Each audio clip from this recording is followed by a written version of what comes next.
मर्दाना तर्ज की तरह औरतों के चेहरे पे बाल आना, गंजपन हो जाना, बांझपन हो जाना और मोटापा चढ़ जाना, ख़ास तौर पे पेट के इर्द गिर्द, ये आखिर पीसीओएस है क्या चीज़ और ये क्यों होता है? जी डॉक्टर फरिया।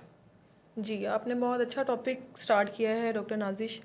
पीसीओएस एक ऐसा सिर्फ एक डिज़ीज़ नहीं है, बहुत सारी जिस्म के अंदर अलामतों का एक मजमुआ जो बनता है उसको हम कहते हैं पॉलीसिस्टिक ओवेरियन सिंड्रोम। ठीक है। सिंड्रोम जहाँ भी आएगा लफ्ज़ उसमें मतलब होता है कि बहुत सारी चीज़ें हो रही हैं। ठीक है। मेन जो इसमें अलामतें हैं कि एक तो अव्वल सबसे पहले माहवारी में बेतरतीबी होगी, ठीक है। किसी भी शक्ल में हो सकती है। ठीक है। 2-2 3-3 मंथ तक माहवारी नहीं आएगी। अच्छा, ये किन खवातीन किस एज ग्रुप में होता है, किस खवातीन की उम्र में होगा? रिप्रोडक्टिव एज ग्रुप में, जिस ठीक है। एज में आप बलूगत शुरू हुई, बस बलूगत ओवरी शुरू ने हुई तो शुरू ओवरी से भी हाँ हो सकता है। ओवरी ने काम करना जैसे ही शुरू किया ना, ठीक है। ओवरी ने काम करना शुरू किया, बलूगत शुरू हुई, मिनार्क स्टार्ट हुआ, ठीक उसके है। बाद इसके अंदर चेंजेस आ जाते हैं। ठीक है। बेसिकली यही कि माहवारी में बेतरतीबी होगी, ठीक है। माहवारी की बेतरतीबी के बाद उसमें कुछ भी हो सकता है, कम मेंसेस आएंगे, देर से आएंगे, जल्दी भी स्पॉटिंग की फॉर्म में भी हो सकते हैं। फिर उसमें मेल पैटर्न हेयर्स होना शुरू हो जाते हैं, ठीक है। जैसे कि मर्दाना जिस तरह बाल होने चाहिए, सर से कम, सर से गंजापन और चेहरे पे बाल आने शुरू हो जाएंगे बिल्कुल। या कील मुहां से निकलना शुरू हो ठीक जाएंगे। है। फिर तीसरे नंबर पे आ जाता है कि अगर मैरिड खातून है तो उनमें इनफर्टिलिटी का रुझान बढ़ ठीक जाता है। ठीक है। और अगर बच्चे हो जाते हैं तो उसमें पेचीदगियाँ होती हैं, ठीक है। मिसकैरेजेस और मुख्तलिफ पेचीदगियाँ होती हैं। ठीक है।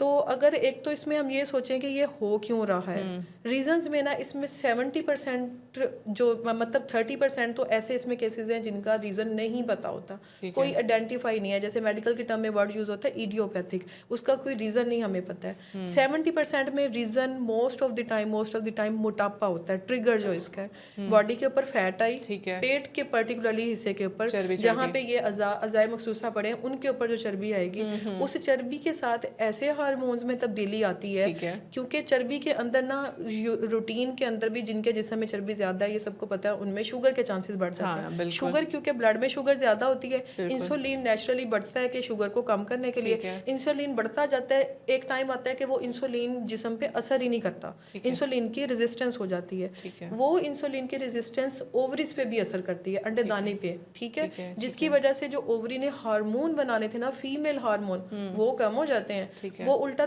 मेल हार्मोन जो थोड़ी सी मिकदार में बनने हार्मोन जिस्म में बढ़ जाते हैं, फिर मर्दाना हार्मोन की तरह बाल चेहरे पे आना, कील मुहां से, सारा सर कुछ से उतर मेल जाना, हार्मोन बढ़ जाते हैं। और खवातीन की ये जो फैट इर्द गिर्द आती है उसको typical pear body shape central obesity जिसको बोलते हैं ना, दरमियाना मोटापा जो होता है, तो नाशपाती की तरह। तो 70% केसेस में मैंने आपको बताया कि मोटापा इसका ट्रिगर होता है। ठीक है। बाकी 30% में भी 10% ऐसे हैं जिनमें रीजन बिल्कुल नहीं पता, मोटे भी नहीं होते, फिर भी खानदानी है कि किसी के खानदान में है तो होगा। आपकी सिस्टर्स, मदर और मदर खालाएं, ग्रैंड मदर्स, इन सब में किसी ना किसी को ऐसी हिस्ट्री रही होगी, जरूरी नहीं पॉलीसिस्टिक उनकी डायग्नोज हुई हो, उनको इनफर्टिलिटी का इशू रहा होगा, या वो डायबिटीज उनको रही होगी, शुगर रही होगी, या आपकी अपनी बहनों में। तो अगर किसी को पता किसी खानदान में है और वो एहतियात करे, जैसे शुगर कंट्रोल रखे, वेट अपना कंट्रोल में रखे, एक्सरसाइज करती रहे, अपना खाने पीने पे तैयार रखे, तो वो उसमें शुरू नहीं होगा। ये ट्रीटमेंट स्ट्रेटेजी ही इसकी ये है, क्योंकि 70% तो यही है कि ये वेट बढ़ने से शुरू हुआ इसका प्रोसेस, ठीक है ना। 70% लोगों में इसमें वजन बढ़ने से ये काम शुरू हो गया। तो अगर आप वजन को ही वहीं कंट्रोल कर लें, जो पहले चर्बी चढ़ गई है उसको कैसे उतारना है, मजीद कैसे चढ़ने से रुकना है, ठीक है, आपके पेट पे चर्बी ना चढ़े।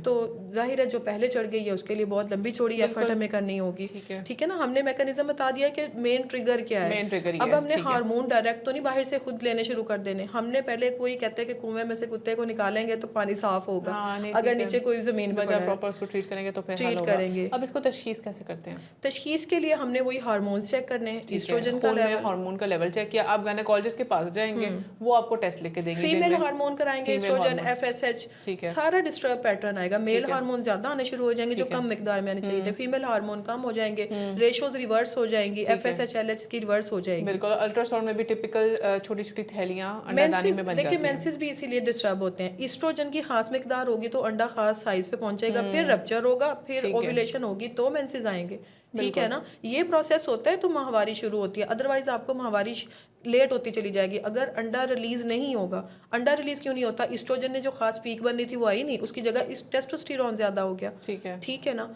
तो ना एग बनेगा, एग जितनी लेट बनेगा मेंसेस उतने डिस्टर्ब, उतनी आगे चलते चले जाएंगे, उतनी आगे चलते चले जाएंगे, ठीक है। तो ये वो वजूहात हैं जिनकी वजह से पीसीओएस होता है, और उसकी तशखीस के लिए आप गायनेकोलॉजिस्ट के पास जाते हैं, वो तमाम आपकी अलामात देखते हुए, आपके साइंस और सिम्टम्स देखते हुए टेस्ट लिखेंगी, अल्ट्रासाउंड कराएंगी, और उसके बाद आपकी तशखीस होगी, फिर होगा उसका इलाज। जी। Thank you so much.